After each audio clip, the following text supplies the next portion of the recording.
महत्वाची बातमी आहे। लांजा इथे फणस संशोधन केंद्र स्थापन करण्यास मंजुरी देण्याबाबत कृषी मंत्री माणिकराव कोकाटे योग्य ते उत्तर न दिल्यानं सभागृहात सत्ताधारी आमदारांनी आणि मंत्री हे आमने सामने आले। विचारलेल्या प्रश्नावर माणिकराव कोकाटेंना उत्तर न देता आल्यानं भाजप आमदार प्रवीण दरेकर आणि प्रसाद लाड हे माणिकराव कोकाटेंच्यावर भर सभागृहातच भडकले। एका बाजूला विरोधक बसलेले असताना सत्ताधारीच आमदार हे मंत्र्यांवरती बरसले आणि त्यामुळे अर्थातच अनेकांच्या भुवया उंचावल्या।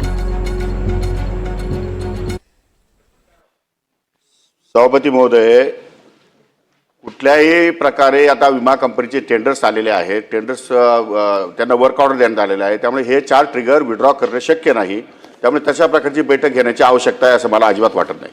प्रश्न क्रमांक त्यामुळे सभापती महोदय, आपण खाली बसा। पीक पेरणी न करता 0.04% म्हणजे बेनिफिट किती मिळालंय? 0.04%। मध्यम हंगाम प्रतिकूल परिस्थिती या ट्रिगर मध्ये 11.44%। अशा प्रकारे जवळपास आपण जर पाहिलं तर 12, 13, 14% अशा प्रकारचे ते ट्रिगरचे नुकसान भरपाई आपण दिली आहे। परंतु पीक कापणी प्रयोगामध्ये आपण 50%च्या पुढे या ठिकाणी नुकसान भरपाई देतो।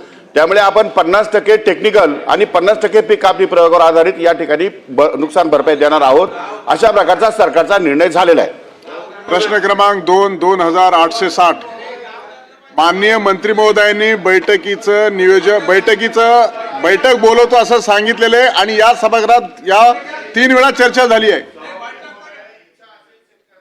सन्मानित त्यांच्यावर बैठक घेण्यात येईल आणि त्यांचे पण विचार या ठिकाणी विचारार्थ ठेवण्यात येतील। यस।